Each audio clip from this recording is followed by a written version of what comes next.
사진은 사람이 찍는 겁니다. 어떤 장비를 쓰느냐 이전에 우리의 감성과 느낌이 더 중요하게 작용합니다. 스마트폰으로 누구나 충분히 좋은 사진을 얻을 수 있습니다. 안녕하세요. 태그 크리에이터 꿀단지 PD입니다. 우리는 스마트폰으로 사진을 찍고 지키는 시대에 살고 있습니다. 저 역시 스마트폰으로 정말 많은 사진을 찍는데요. 문득 스마트폰에 저장된 사진을 쭉 보니까 지난 2년 동안 찍은 사진이 무려 3,541장이나 있더라고요. 계속 백업을 해오면서 이전 스마트폰으로 촬영한 사진까지 포함해서 갤럭시 폴드에는 2,441장이, 서브폰으로 사용하고 있는 갤럭시 S20 울트라에는 418장의 사진이 들어있었습니다. 그리고 갤럭시 S20 울트라 이전에 많이 사용했던 갤럭시 노트 10 플러스에 담겨진 788장의 사진까지 수많은 사진들을 보니까 이 사진들을 이용해서 꿀청자들에게 도움이 될 만한 이야기를 하나 할 수 있겠다라는 생각이 들었습니다. 바로 이번 영상의 주제인 스마트폰으로 좋은 사진 찍기입니다. 사실 이미 유튜브나 인터넷상에는 스마트폰으로 사진 찍는 방법에 대한 내용이 많이 널려 있습니다. 하지만 제가 오늘 보여드릴 핵심 포인트는 이런 느낌으로 이런 형태로 사진을 찍으면 최소한 금손은 아니더라도 똥손은 벗어날 수 있게 해드리는 겁니다. 즉, 스마트폰으로 사진 잘 찍는 방법 영상을 만들기 위해서 찍은 샘플 사진이 아니라 제가 지난 2년 동안 제 삶 속에서 찍은 사진들을 통해서 사진 촬영 느낌을 전달해 드리는 거죠. 중간중간 조금 못 찍은 사진도 함께 보여드리면서 꿀청자들이 시행착오를 거치지 않게 도와드립니다. 사진을 찍을 때 아직도 애매하게 사람을 자르는 분들이 있습니다.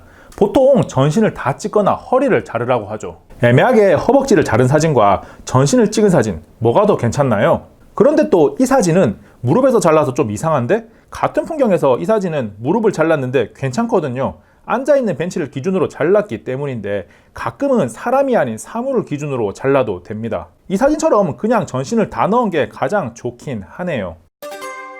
사진 찍을 때 스마트폰을 꼭 바라보지 않아도 됩니다. 요즘 무심한 듯 찍은 사진이 SNS에서 인기를 얻고 있습니다.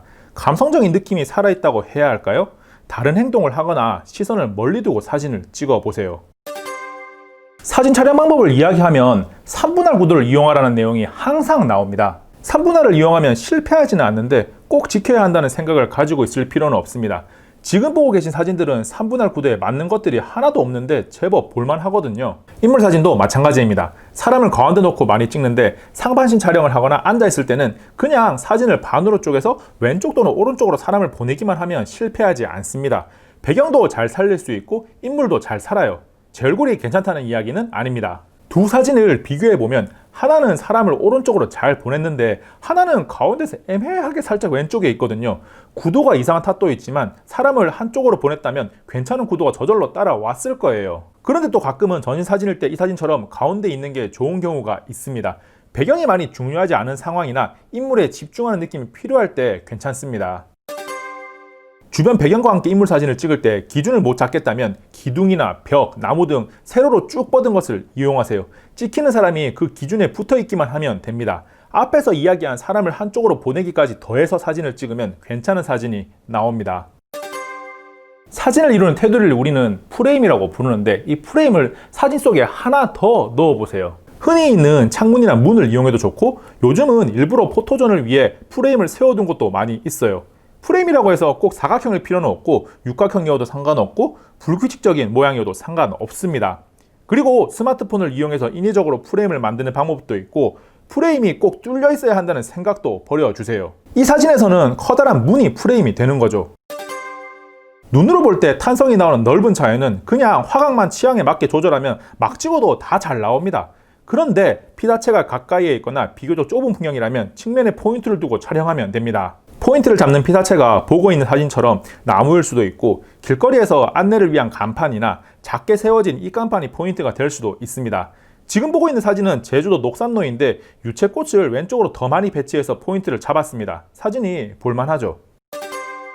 사진은 본인의 느낌대로 찍는 게 가장 중요합니다. 그래서 두 가지 고정관념을 버려야 합니다. 첫 번째는 눈에 보이는 전경을 다 넣어야 한다는 것인데 때로는 일부분만 잘라서 풍경 사진을 촬영해도 충분히 괜찮은 결과물이 나오곤 합니다. 너무 다 담으려고 하지 말고 잘라서 찍어보세요. 두 번째는 아웃포커싱에 대한 고정관념인데 무조건 뒤에 있는 배경을 날려야 한다고 생각하지 마세요.